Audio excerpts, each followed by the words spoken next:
History will feature you in those ways art and culture portrays you.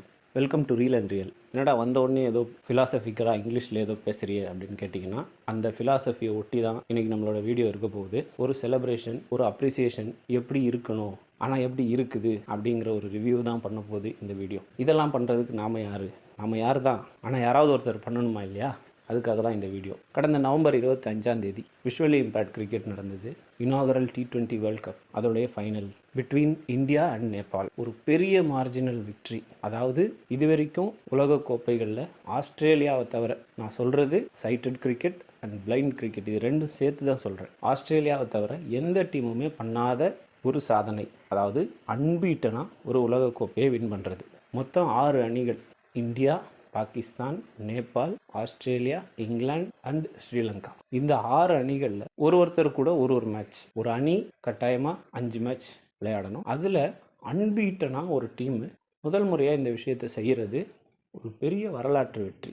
இதையெல்லாம் இந்த சமூக ஊடகங்கள் பேசிச்சா அப்படின்னு கேட்டால் இல்லை. இவர்கள் அழுவுறத வீடியோ எடுத்து போட்டு அதுக்கு பின்னாடி ஒரு சோககரமான இசை, இவர்கள் அழுவுறது இவங்களுடைய செலிப்ரேஷன் ரோஹித் சர்மா மாதிரி இருந்தது அப்படின்னு சொல்லி ஒரு இன்வெஸ்ட்மெண்ட். ஏன்னா செலிபிரிட்டிஸ் தான் இங்கே இன்வெஸ்ட்மெண்ட் ஆகிறாங்க இல்லையா? ஸோ இந்த மாதிரியான நியூசன்ஸ், இதை நியூசன்ஸ்னு சொல்கிறதுல எந்த விதமான தயக்கமும் இல்லை. இது நியூசன்ஸ் இல்லைன்னு சொல்கிறவங்க தாராளமாக கமெண்ட் பண்ணுங்கள். Comments are welcome.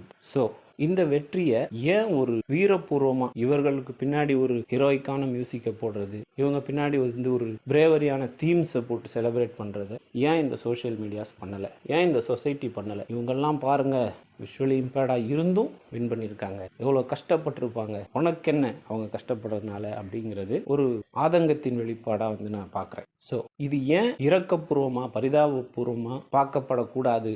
அதுக்கு விஷுவலி இம்பேர்ட் கிரிக்கெட்டுடைய வரலாறை தெரிஞ்சிக்க வேண்டியது ரொம்ப அவசியம். 1887 ஆஸ்திரேலியாவில் முதல் முறையாக மூங்கில் பந்து, பெரம்பு பார்த்துருப்பீங்க, பெரம்பு செய்ய பயன்படக்கூடிய மூங்கில் பந்து, கேன் விக்ட் பால் அப்படின்னு சொல்லுவாங்க. அந்த பந்துக்குள்ள ஒரு சில மணிகள் அதை போட்டு சத்தத்துக்காக, இன்னைக்கு மாதிரி அப்போ அண்டர் ஆர்ம் பவுலிங் கிடையாது. அதாவது கையை கீழ்ப்புறமா வச்சு உருட்டி விடக்கூடாது. You have to pitch the ball like the sighted cricket. ஆனால் ball should be pitched twice.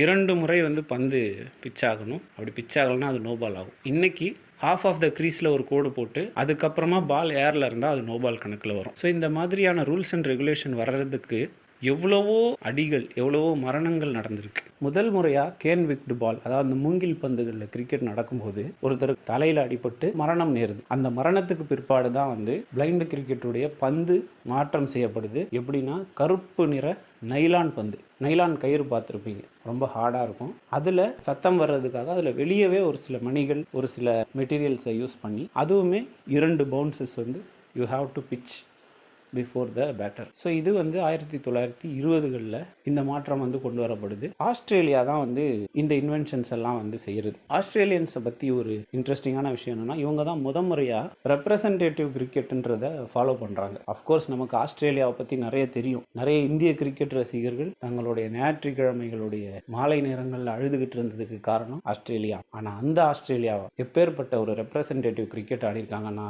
அவங்க தான் முதல் நாடு அபாரிஜின்ஸ்ன்னு சொல்லப்படக்கூடிய பழங்குடி, அதாவது பூர்வக்குடியினர், அந்த நிலத்துக்கு சொந்தமான மக்களை கிரிக்கெட்டில் ரெப்ரசன்ட் பண்ண வைக்கிறது.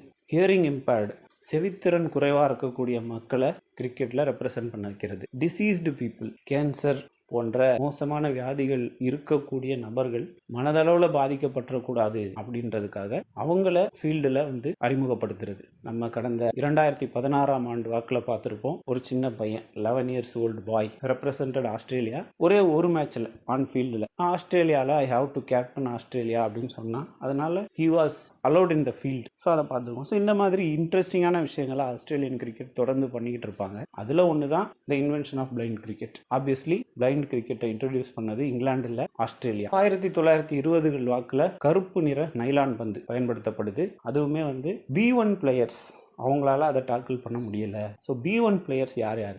ஃபுல் விஷன் இல்லாதவங்க. B2 partially blind, B3 partially cited. So இந்த 3 கேட்டகரிஸில் எப்போவுமே ஒரு டீமில் எல்லாரும் இருப்பாங்க. ஸோ இப்போ B1 பிளேயர்ஸால் இந்த கருப்பு நிற நைலான் பந்துகளை டாக்கிள் பண்ண முடியல. ஏன்னா 2 பவுன்சஸ் பண்ணுறாங்க. ஒரு சில நேரம் அந்த சத்தம் எழுப்பக்கூடிய மணிகள் சத்தம் எழுப்பாமே போயிடும். ஸோ இந்த ஒரு இஷ்யூ இருக்குது. இதை டாக்கிள் பண்ணி 1998 இன்னைக்கு இருக்கக்கூடிய பிளாஸ்டிக் பந்து அது பரிந்துரைக்கப்படுது, நடைமுறைக்கு வரல. நம்ம இன்னைக்கு உபயோகிக்கக்கூடிய பிளாஸ்டிக் பந்து, பால் பேரிங்ஸை உள்ள வச்சிருக்கக்கூடிய பிளாஸ்டிக் பந்து எப்போ நடைமுறைக்கு வருதுன்னா 2003ஆம் ஆண்டுல இருந்து தான். ஸோ எப்போத்திலிருந்து பார்வையற்றவர்களுக்கான உலகக்கோப்பை கிரிக்கெட் நடக்குது? அது 1998 அந்த வருஷத்துலேருந்தே நடக்குது. குறிப்பாக எல்லார் கண்ணிலையும் படக்கூடிய விதத்தில் அது எப்போ நடக்குதுன்னா 2012ஆவது வருஷம் நம்ம YMCA மைதானத்தில் இந்தியாவுக்கும் பாகிஸ்தானுக்கும் உலகக்கோப்பை ஃபைனல்ஸ் நடந்தது. அன்னைக்கு இந்தியா வின் பண்ணுது. அதே நாள் இந்தியா பங்களாதேஷ் கிட்ட தோக்குது. ஆனால் பெரிதளவில் சமூக ஊடகங்கள் பேசினது எதை? ஆப்வியஸ்லி சைட்டட் கிரிக்கெட்டில் இந்தியா பங்களாதேஷ் கிட்ட தோத்தது.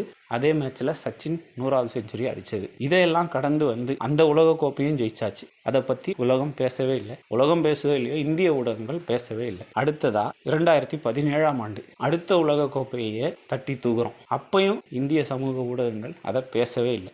இது எல்லாமே ஆடவர் பிரிவு கிரிக்கெட் மட்டும்தான். ரொம்பவே வருத்தத்துக்குரிய விஷயம். அது ஏறக்குறைய எல்லா கிரிக்கெட்டிங் நேஷன்ஸும் அன்னைக்கு தேதிக்கு women's cricket team, visually challenge cricket டீமே வச்சிருந்தாங்க. ஆனால் இந்தியாவில் மட்டும் 2019ஆம் ஆண்டில் தான் விமென்ஸ் கிரிக்கெட் டீமே உருவாகுது. அப்படிப்பட்ட ஒரு விமென்ஸ் கிரிக்கெட் டீம் 2019 உருவான ஒரு விமென்ஸ் கிரிக்கெட் டீம் 6 வருடங்களில் எவ்வளவோ தடைகளை கடந்து இனாகரல் T20 வேர்ல்டு கப், அதுவும் அன்பீட்டனாக ஜெயிக்கிறது ஒரு மிகப்பெரிய விஷயம்.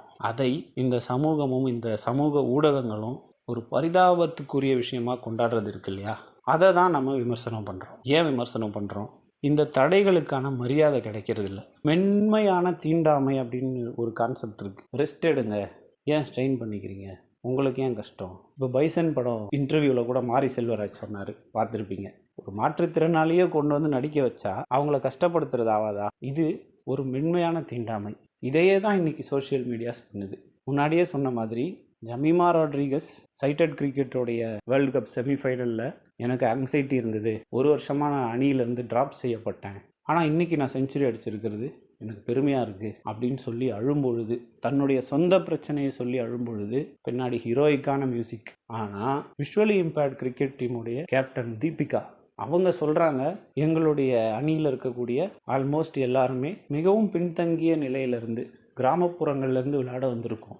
எவ்வளவோ தடைகளை தாண்டி நாங்கள் விளையாட வந்திருக்கோம். எங்களுக்கு சப்போர்ட் கம்மியாக இருக்குன்னு சொல்லி பதிவு பண்ணும்போது அவங்களுக்கே தெரியாமல் வரக்கூடிய அழுகை ஒரு பரிதாபத்துக்குரிய விஷயமா பார்க்கப்படுது.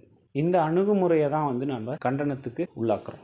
ஆனால் இதெல்லாம் சொன்னால், இதெல்லாம் ஒரு கண்டனத்துக்கு உட்படுத்தினா அடுத்த சில மாதங்கள்லையோ அடுத்த சில வருடங்கள்லையோ பார்வையற்றோருக்கான அங்கீகாரமே கிடைக்காம போயிடும். நம்ம இதை பற்றி பேசினாலே அவங்கெல்லாம் தப்பாக பேசுகிறாங்க அப்படிங்கிற ஒரு பார்வை வந்துடும். அதுக்காக இதெல்லாம் கொண்டாடவே கூடாது அப்படின்னு நம்ம சொல்கிறோமா? கிடையாது. நார்மலைஸ் பண்ணுங்கள். எல்லாருடைய வெற்றியை கொண்டாடும் போது எந்தெந்த பாவனைகளை வெளிப்படுத்துகிறீங்களோ அதே பாவனைகளை இவர்களுடைய வெற்றியை கொண்டாடும் போதும் பயன்படுத்துங்க அப்படிங்கிறது தான் நம்மளுடைய கருத்து. ஸோ இதெல்லாம் சொல்கிறதுக்கு நீங்கள் யார் அப்படிங்கிற கருத்து இருந்தாலும், இல்லை எனக்கு இதில் மாற்று கருத்து இருக்குது, ஏன் நாங்கள் வந்து மியூசிக் போட்டு செலிப்ரேட் பண்ணக்கூடாதா அப்படிங்கிற கருத்து இருந்தாலும், எதுவாக இருந்தாலும் கமெண்ட்டில் பதிவு பண்ணுங்கள். ரீல் அண்ட் ரியல் சேனலை சப்ஸ்கிரைப் பண்ணுங்கள். பெல் ஐக்கானை கிளிக் பண்ணுங்கள்.